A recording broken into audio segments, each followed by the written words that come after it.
আসসালামু আলাইকুম। আজকে আমি নতুন একটা ভিডিও নিয়ে আপনাদের সামনে হাজির হয়েছি, মোহাম্মদ জাহির হাসান।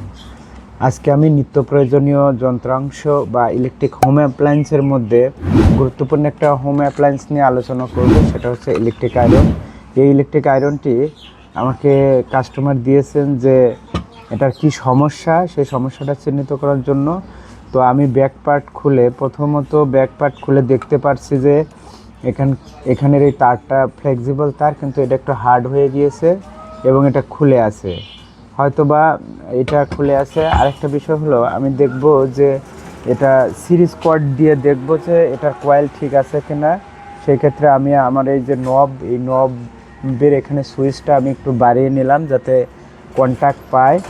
এবং এখানে আছে আমাদের সিরিজ লাইন। এই সিরিজ লাইন থেকে আমার এই যে ডান পাশে যে এস লেখার এখানে এটা সিরিজ কর্ড দিলাম। দেওয়ার পর আমি একটু চেক করে নিলাম, চেক করে দেখতেছি ঠিক আছে। এখন আমি বুঝবো যে আদৌ কি আমাদের সমস্যা হয়েছে কিনা। আমি এই যে এইখানে দেখতেছি যে এটা লাইন পেয়েছে, অর্থাৎ এটার কয়েল ঠিক আছে, শুধুমাত্র আমি যেটা বুঝতে পারছি যে আমাদের এই বৈদ্যুতিক ইস্ত্রি অর্থাৎ ইলেকট্রিক আয়রনের শুধুমাত্র সাপ্লাই কোডের এই গোড়া থেকে এটা সমস্যা হয়েছে। এটা আমরা সংশোধন করে দিলেই হয়ে যাবে। তাহলে আমি এখন কাজটা শুরু করছি, যে কিভাবে এই কাজটা করছি দেখাচ্ছি। অর্থাৎ এইখানে আমাদের এই যে তিনটা টার্মিনাল আছে, সেই টার্মিনালের মধ্যে ফেজ এবং নিউট্রালের একটি পয়েন্ট কিভাবে এটা নষ্ট হয়ে গেছে সেটা আমি আজকে দেখাবো। ইলেকট্রিক বিষয় আমি এর জন্য টুইজার নিয়ে খুব আলতোভাবে ভিতরে প্রবেশ করে গেছে। এটা এই যে আমাদের টার্মিনাল, এই ব্যাক টার্মিনালটা মূলত হচ্ছে আমাদের ভেঙে গেছে এখান থেকে, যার কারণে আমি এটা ব্যবহার করতে পারছি না। তো আরেকটা বিষয় দেখছি, এখানে যে বৈদ্যুতিক ওয়্যার আছে, এই ওয়্যারের মধ্যে হয়ে গেছে, কি বৈদ্যুতিক ওয়্যার নষ্ট হয়ে গেছে, অর্থাৎ তুতা পড়ে হার্ড হয়ে গেছে, যার জন্য কারেন্ট প্রবাহিত হচ্ছে না। এই যে আমি দেখতে পারছি। তো আশা করি আমার এই ভিডিওটা আপনাদের ভালো লাগবে। এই যে তার মূলত এই ফ্লেক্সিবল তার যতটুকু জায়গা জুড়ে হচ্ছে নষ্ট হয়ে গেছে, এই যে আমি দেখাচ্ছি যে এটা তার নষ্ট হয়ে গেছে, এই পর্যন্ত নষ্ট হয়ে গেছে। এক্ষেত্রে আমি সম্পূর্ণ তারটি খুলব এবং ইনসুলেশন অপসারণ করে কিছু বর্ধিত তার বের করব, যার কারণে আমি আজকের এই কাজটি শুরু করেছি। তো আমার সঙ্গেই থাকবেন।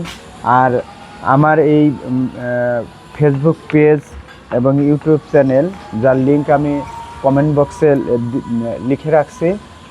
এছাড়াও আমি বলবো যে আমাদের হচ্ছে সুপার সার্ভিস প্লাসের পক্ষ থেকে সবাইকে শুভেচ্ছা জানাবো, যে আমাদের মাধ্যমে বিভিন্ন ধরনের control panel, electric home appliance, এরপরে ট্রান্সফরমার, সাব স্টেশন, এছাড়া এসি ফ্রিজের কাজ করা হয়ে থাকে। তাছাড়া আমরা পর্যায়ক্রমে মোটর ওভারহোলিং বা জেনারেটর ওভারহোলিং এবং মোটর রিওয়াইন্ডিং সহ জেনারেটর সকল ধরনের কাজ করে থাকি। আমাদের শপের জায়গাটি হচ্ছে দুইটা জায়গা, একটা হচ্ছে মহাখালী এবং আরেকটা হচ্ছে মোহাম্মদপুর বসিলা। তো বসিলা ব্রিজ পার হয়ে ঘাটারচরে। তো আমরা সচরাচর ঢাকা সিটির, সারা বাংলাদেশের মধ্যে ঢাকা সিটির সকল স্থানে আমরা এই সরবরাহটা দিতেছি, অর্থাৎ সার্ভিস দিতেছি। আর আপনারা আমাদের সঙ্গেই থাকবেন। আশা করি আপনারা অনেক উন্নত মানের সার্ভিস পাবেন। আর আমরা সমগ্র ঢাকা সিটিতে বাসায় গিয়ে ফ্রিজ, এসি, এছাড়া বিভিন্ন ধরনের হোম অ্যাপ্লায়েন্স যেমন ওয়াশিং মেশিন, তাছাড়া আপনাদের এলইডি মনিটর, কম্পিউটার সার্ভিসিং, নানান ধরনের কাজ করে থাকি। তো আশা করব আপনারা আমাদের এই থেকে সেবা নেবেন এবং উন্নত মানের সেবা পাবেন। আমি আগেই বলছিলাম যে আমাদের এই যে ফ্লেক্সিবল তারের অর্থাৎ ওয়্যার, এই ওয়্যারটা এইটুকু নষ্ট হয়ে গেছে। আমি পর্যায়ক্রমে এটাকে এই যে বের করছি, বের করার পরে তো এর জন্য এই যে আমার কিছু অংশ সাদা ছিল, আমি পূর্বেই বলছি এটা সাদা অংশ ছিল, অর্থাৎ তুতা পরে নষ্ট হয়ে গিয়েছিল। এখন আমি এটা কি করছি, তো সাধারণত আমরা দেখতে পাচ্ছি যে এটা আমি ভাবছি যে ভিতর থেকে খুব বড় ধরনের সমস্যা হওয়ার মতো এরকম কিছু কিন্তু না। আমরা ব্যাক পার্টটা খুলে দেখতে পারছি যে পাইলট ল্যাম্পের পাশে যে দুইটা টার্মিনাল ফেজ এবং নিউট্রাল সংযুক্ত রয়েছে সেইখানে হচ্ছে আমাদের লাইনটা ফল্ট করেছে।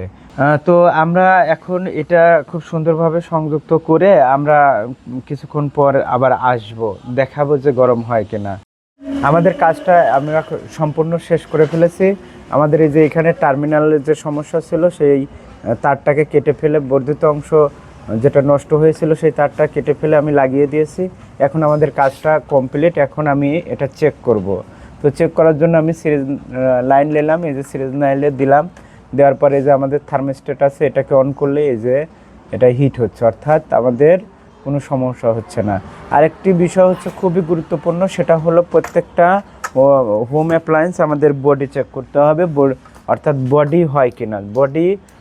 বডি চেক করার জন্য আমাদের যা করতে হবে সেটা হলো এই সিরিজ লাইন নিয়ে, এটা খুবই গুরুত্বপূর্ণ একটা টপিক। এই যে এখানে অর্থাৎ বডি হয় না, এখানে বডি হয়, এই যে বডি, অর্থাৎ বডি আমাদের ঠিক আছে। তো সবাইকে ধন্যবাদ সাথে থাকার জন্য। আল্লাহ হাফেজ।